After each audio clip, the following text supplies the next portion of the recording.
A few moments later. Assalamualaikum warahmatullahi wabarakatuh.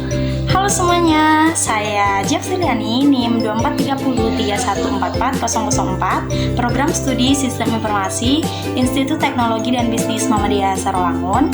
Di sini saya akan menjelaskan apa itu analisis dan perancangan pada sistem informasi. Saya juga akan menjelaskan dan memberikan contoh penerapan dari analisis dan perancangan sistem informasi, dan yang terakhir saya akan menjelaskan mengapa analisis dan perancangan sistem informasi ini perlu diterapkan. Tonton terus ya. Oke. Nah, teman-teman semuanya, apa sih analisis dan perancangan sistem informasi itu? Apa ya? A few moments later. Analisis dan perancangan sistem informasi adalah sebuah proses pengembangan sistem informasi yang meliputi yang pertama, analisis dengan cara mengidentifikasi kebutuhan dan persyaratan sistem. Yang kedua, perancangan dengan cara merancang dan membangun sistem yang lebih efektif dan efisien. Tujuannya adalah menciptakan sistem yang memenuhi kebutuhan pengguna, meningkatkan produktivitas, dan mengurangi biaya.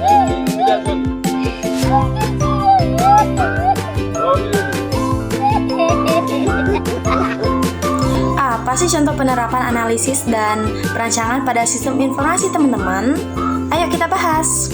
A few moments later.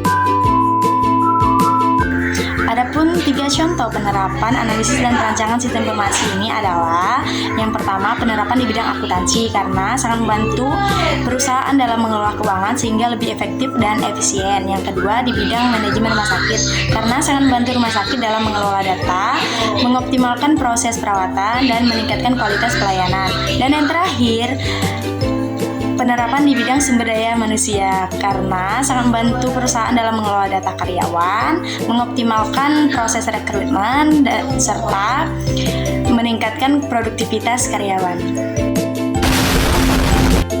Nah, teman-teman, mengapa analisis dan perancangan sistem informasi ini perlu diterapkan ketika kita merancang sebuah sistem? Karena yang pertama, menghemat waktu dan biaya.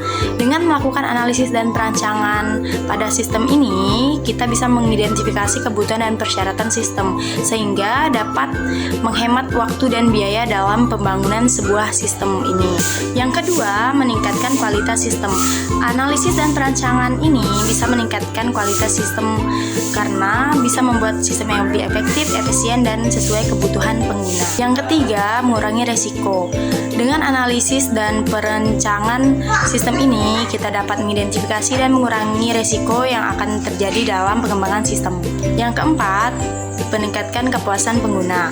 Analisis dan perancangan sistem ini dapat membantu kita memahami apa saja kebutuhan pengguna sehingga kita bisa membuat sistem yang bisa memenuhi kebutuhan tersebut. Yang kelima, mengoptimalkan sumber daya. Analisis dan perancangan sistem ini membantu kita mengoptimalkan sumber daya yang tersedia seperti waktu, biaya, dan sumber daya manusia. Yang keenam, meningkatkan fleksibilitas. Yang ketujuh, mengurangi kesalahan. Analisis dan perancangan ini membantu kita mengurangi kesalahan dalam pengembangan sistem. Dan yang terakhir, meningkatkan keamanan. Analisis dan perancangan sistem informasi ini bisa membantu kita membuat sistem yang lebih aman dan melindungi data penggunanya. Terima kasih sudah menonton. Saya ucapkan terima kasih. Saya akhiri. Wassalamualaikum warahmatullahi wabarakatuh. Bye-bye. A few moments later. So please, please, please, let me